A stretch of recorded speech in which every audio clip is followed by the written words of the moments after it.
AITA for refusing to host Thanksgiving after my sister handed out a family code of conduct contract. Thanksgiving has always been my favorite holiday.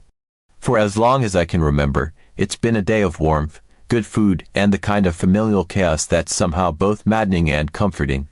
When I bought my house 5 years ago, I made it my mission to host every Thanksgiving. I love everything about it: the early morning bustle of cooking, the smell of turkey roasting in the oven, the inevitable dance of too many people in the kitchen, and even the minor disasters, like forgetting to defrost the rolls or accidentally doubling the sugar in the sweet potatoes.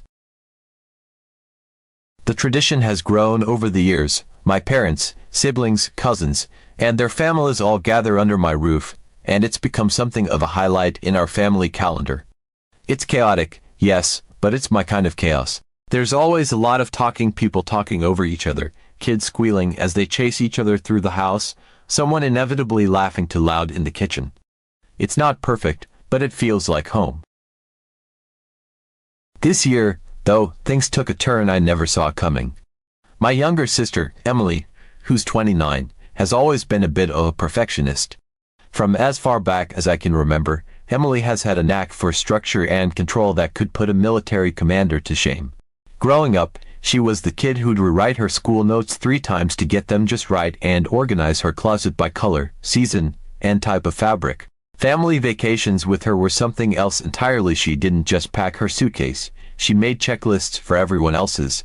And when we hit the road, she'd hand out laminated itineraries complete with estimated travel times, scheduled rest stops, and suggested activities ranked by priority.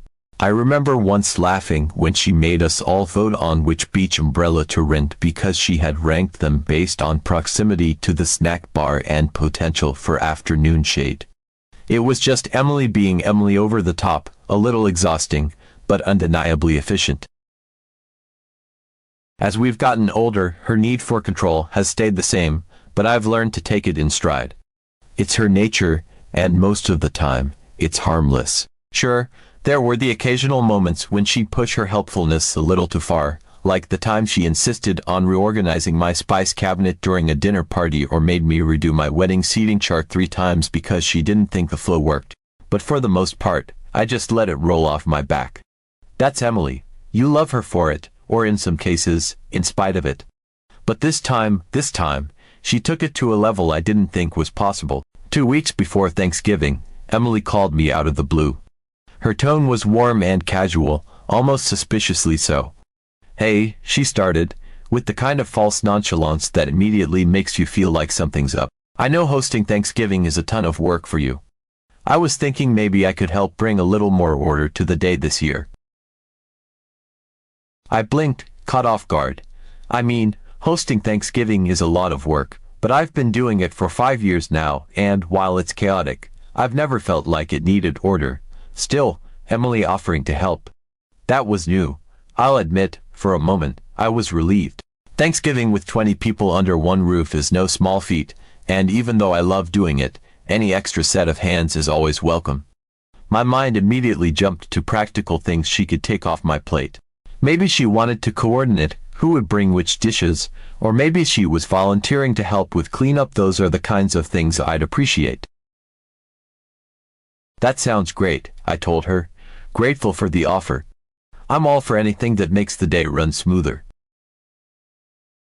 "Oh, perfect," she said, her voice practically crackling with excitement. "I've already started putting some ideas together." That should have been my first red flag, but I didn't think much of it at the time. Emily loves to plan, it's her thing. I figured she'd send out a group text or maybe a Google Doc to help organize the food. Little did I know what she had in store. A week before Thanksgiving, Emily showed up at my house unannounced. She had a stack of papers in her hands and an almost unnerving look of satisfaction on her face. "I've got something that's going to make this the best Thanksgiving ever," she said as she handed me the papers. The title of the document alone made me pause: Family Code of Conduct for Thanksgiving 2024. At first, I thought it was a joke. I actually laughed and said, "Oh, this is funny. Did you make this for kicks?" But Emily's face was very serious. "It's not a joke," she said. I've put a lot of thought into this. Every year, Thanksgiving feels so chaotic, and I just want to make it more enjoyable for everyone. I started flipping through the pages, and I couldn't believe what I was reading. This wasn't just a list of helpful suggestions, it was a full-blown manifesto. The pages were meticulously formatted, with sections, subheadings, and bullet points that outlined, in excruciating detail, her vision for a more harmonious Thanksgiving. The tone of the document was serious, almost corporate, like something you'd expect to receive at a mandatory workplace seminar rather than a family holiday. The words Code of Conduct were bolded and underlined at the top of the first page, as though this wasn't just a holiday gathering but a legally binding agreement. The opening paragraph set the tone. It read, "Every year, Thanksgiving has the potential to be a joyous and fulfilling day, but disorganization and unchecked chaos often undermine the experience. This code of conduct is designed to ensure that all family members can enjoy a peaceful, productive, and respectful holiday." I nearly dropped the papers right then and there. Peaceful, productive, and respectful. It sounded less like a holiday and more like a corporate retreat. As I continued reading, it became clear that Emily hadn't left anything to chance. The manifesto was divided into neatly labeled sections, each dedicated to a specific aspect of the day. There were bolded subheadings, numbered lists, and even italicized notes for emphasis. It was the kind of thing you'd expect from a control freak with too much time on her hands, and Emily fit the bill perfectly.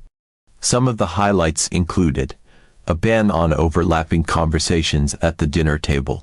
Emily explained, in a section titled Conversation Etiquette for Group Harmony, that the noise level during past Thanksgivings had been counterproductive to meaningful dialogue. Her solution?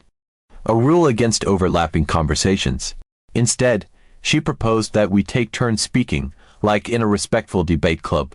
To make sure this system worked, she suggested introducing a signal raising a hand, no less when someone wanted to speak. The thought of a room full of adults sitting in silence, hands raised like elementary school students waiting to be called on, was almost too much for me to process. I could barely suppress my laughter. A prohibition on political or controversial topics. According to Emily, these topics were conversation killers that created unnecessary tension and detracted from the holiday's purpose. There was an entire subheading dedicated to this rule, titled Fostering Inclusive and Neutral Conversations.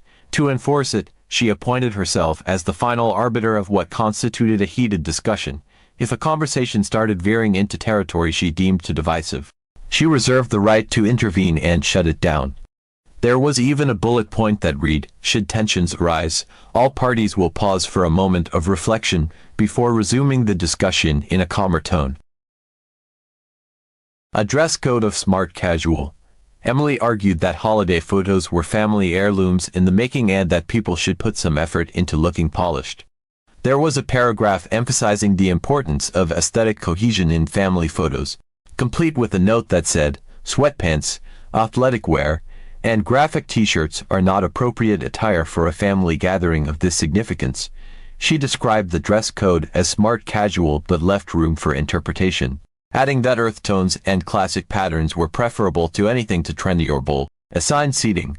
Under the heading Optimizing Seating Arrangements for Maximum Compatibility, Emily detailed how she had meticulously planned a seating chart to minimize conflicts and maximize interpersonal connections. She claimed to have considered everyone's personalities, strategically placing individuals next to those with whom they were most likely to enjoy meaningful conversations. Naturally, she positioned herself at the head of the table, ensuring she could guide the flow of discussion and oversee the overall atmosphere of the meal. A strict schedule. Perhaps the most baffling part of the document was the detailed timetable Emily had created for the day. It broke Thanksgiving into 15-minute increments, starting from the moment guests arrived and ending with a designated departure window.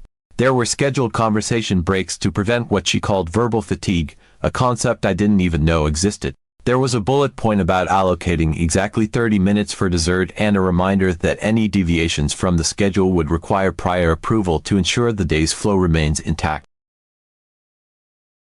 The deeper I got into the document, the more absurd it became. Emily had thought of everything, or, more accurately, overthought everything. There were even footnotes explaining the reasoning behind some of the rules. as though she expected pushback and wanted to preemptively defend herself.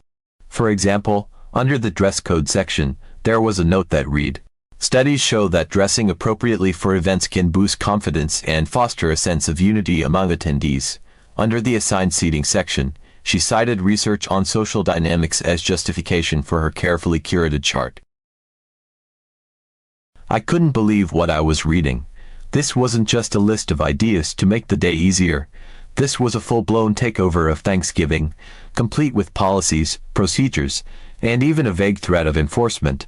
It was so over the top that for a moment, I wondered if she was pranking me. But no, this was classic Emily, overly structured, uncomfortably rigid, and completely tone-deaf to the fact that no one else in the family would ever agree to this.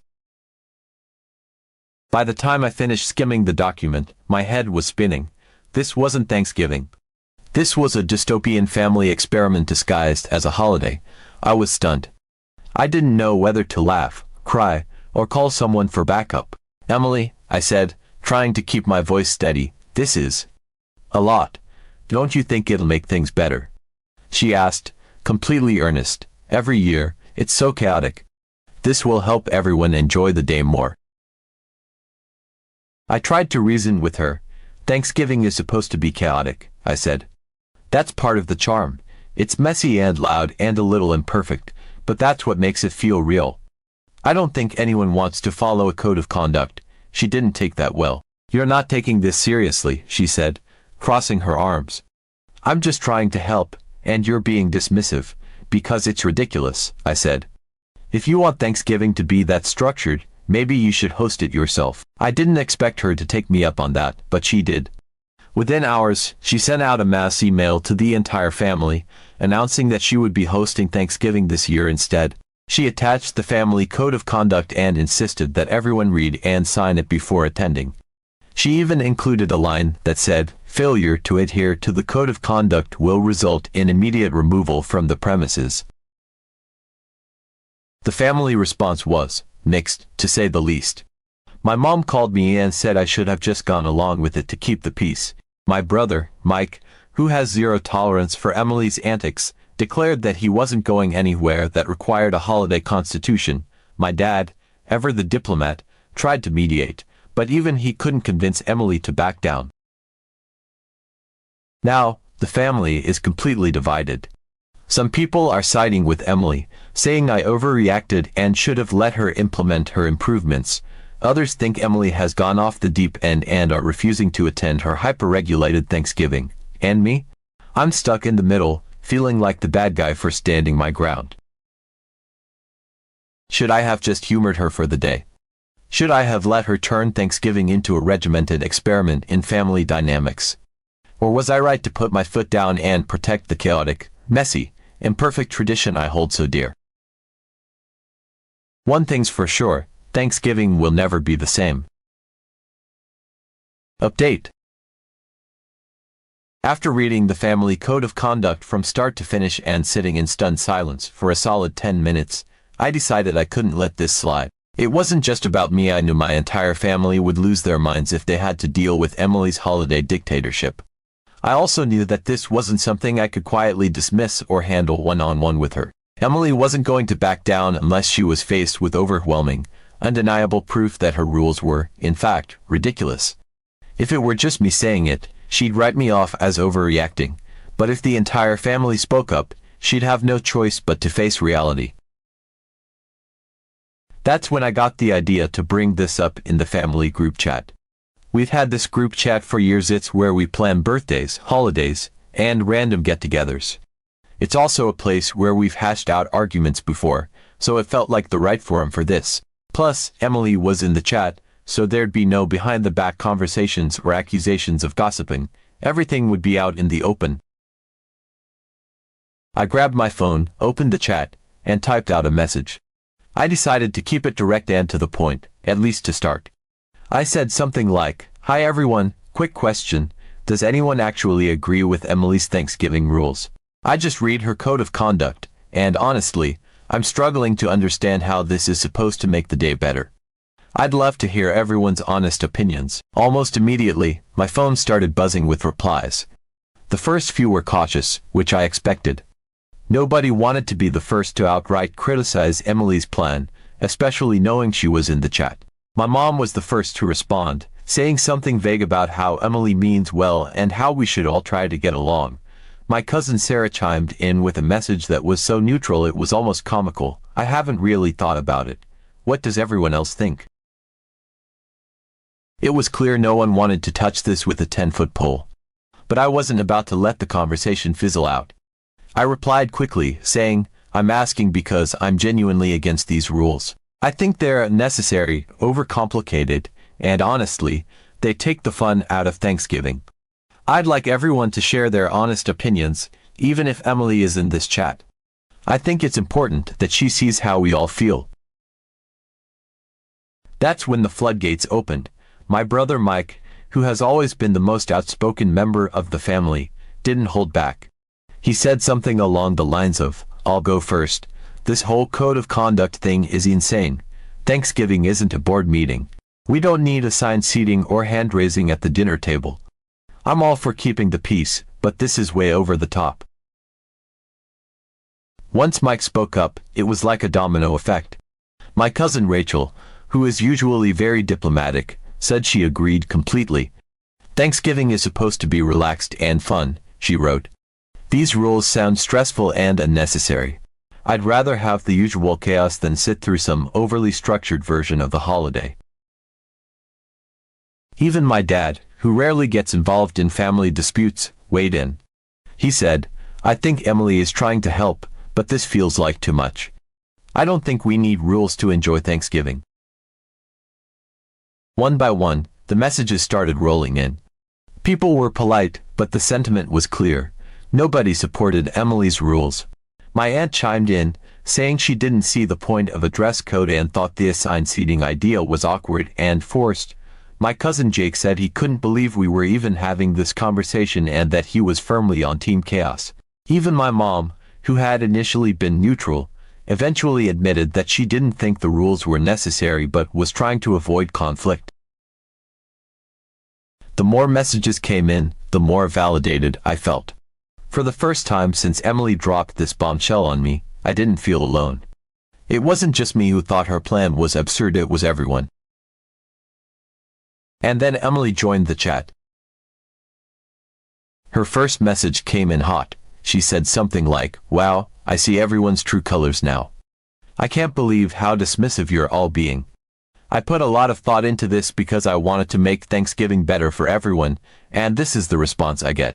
Unbelievable. Her message was dripping with indignation, and I could practically hear the anger in her tone. She followed up quickly, saying, you all clearly don't understand the value of structure. These rules aren't just for me, they're for all of us. They're meant to reduce stress and make the day more enjoyable. If you'd just give them a chance, you'd see that I'm right. The chat exploded after that, and it was as if everyone had been waiting for someone to give them permission to really speak their mind. My brother Mike, always the first to call things out for what they are, wasted no time. His message was sharp and to the point, saying something like, Emily, no offense, but it's pretty clear that the only person who wants these rules is you. Everyone else here is saying the same thing. We don't need them. Thanksgiving is fine the way it is. He didn't sugarcoat anything, which was classic Mike, and I could almost picture him sitting at his kitchen table, shaking his head in disbelief while typing. That seemed to open the floodgates. The responses started coming in rapid succession, each one more pointed than the last. My cousin Rachel, who normally tries to keep things calm and diplomatic, surprised me by being surprisingly direct. I agree with Mike 100%. These rules feel like they're adding more stress, not less, she wrote. Thanksgiving has always been chaotic, sure, but it's a good kind of chaos. It's the kind that makes it feel alive and fun. Trying to force structure on it like this just makes it feel cold and weird. Then my aunt, who rarely gets involved in family drama, chimed in with a pointed critique of her own. I've hosted plenty of Thanksgivings over the years, and let me tell you, no one wants to feel like they're attending a formal dinner party with seating charts and rules about what they can talk about. It's Thanksgiving, not a wedding reception. The whole point is to relax and enjoy each other's company. Even my dad, who almost never takes sides in family disagreements, stepped in with his own take. His message was measured but firm, exactly what you'd expect from someone who prides himself on being the voice of reason. Emily, I know you're trying to help, and I can appreciate the effort, but Thanksgiving doesn't need to be fixed. It's one day out of the year where we all come together and just enjoy being a family. The last thing it needs is rules and regulations. You could practically feel the collective energy in the chat shift. Each new message seemed to amplify the sentiment that Emily's plans were not only unnecessary but actively detrimental to the spirit of the holiday. For the first time, I started to feel like I wasn't alone in thinking her code of conduct was completely over the top. It was clear that everyone else was on the same page, or at least close enough, but Emily, predictably, was not ready to back down. She came back into the conversation with what I could only describe as a mix of frustration and condescension. "You all just don't get it," she wrote. "These rules aren't about taking the fun out of Thanksgiving, they're about making it better for everyone. You're all so used to the chaos that you don't even realize how much better things could be with a little bit of structure. I'm doing this for the benefit of the family, whether you realize it or not." Her insistence that she was doing this for the benefit of the family was met with immediate pushback. People started replying almost simultaneously, their messages popping up faster than I could read them. My brother Mike was the first to respond, saying, "Emily, I think the problem here is that you're the only one who thinks these rules would make Thanksgiving better. Everyone else is perfectly happy with how it's been for years. Just because you think it's chaotic doesn't mean the rest of us do." Rachel followed up quickly, saying, "Exactly. The chaos is what makes it feel like a real family holiday. Trying to strip that away with rules and timetables doesn't make it better, it just makes it feel artificial." Even my usually quiet cousin Jake, who rarely contributes much to the group chat, couldn't resist chiming in. "Emily, no offense, but the only person these rules seem to be benefiting is you. Nobody else wants to raise their hand to speak or stick to some dress code. It's Thanksgiving. We just want to eat and have a good time." Emily, however, was determined to dig her heels in. She replied with a lengthy message about how everyone was being short-sighted and how they didn't understand the value of structure. She wrote something about how chaos may feel normal, but it's not the best way to create meaningful family moments, and how her rules were designed to bring out the best in everyone. At that point, the chat began to take on a more sarcastic tone. Someone, probably Mike, sent a string of laughing emojis in response to Emily's message, followed by, "Emily, you're talking about Thanksgiving like it's a corporate seminar. Nobody is showing up to elevate anything. We're showing up to eat, laugh, and probably argue about who forgot the cranberry sauce. That's the point." Others started piling on, echoing Mike's sentiment but with a mix of humor and exasperation. Rachel wrote, "Honestly, if Thanksgiving turns into a formal event with a dress code and assigned seating, I'm going to miss the chaos of Uncle Bob spilling gravy all over the table. That's what makes it memorable." Someone else joked, "Can't wait to see who gets assigned to the optimal personality compatibility section of the table. Do we get a certificate of approval at the end?" Someone else joked about showing up in pajamas just to spite the dress code. Even my usually quiet cousin chimed in, saying, "Can't wait for Emily to whip out the PowerPoint presentation during dessert." Emily's frustration was palpable, even through the screen. She kept trying to defend her rules, insisting that the family didn't know what was good for them and that her plan was a gift they weren't appreciating. But by this point, the mood in the chat had shifted entirely. People were no longer just disagreeing with her, they were laughing at the absurdity of the whole situation. The harder Emily pushed, the more it became clear that no one else was on her side. Emily tried to keep arguing, but it was clear the tide had turned. No one was on her side. The more she pushed, the more people pushed back, and by the end of it, she was clearly furious. Her last message was something like, "Fine, do whatever you want. Don't come crying to me when Thanksgiving turns into a disaster." Later, we agreed with my family to celebrate as usual. We also invited my sister. She said she would think about it.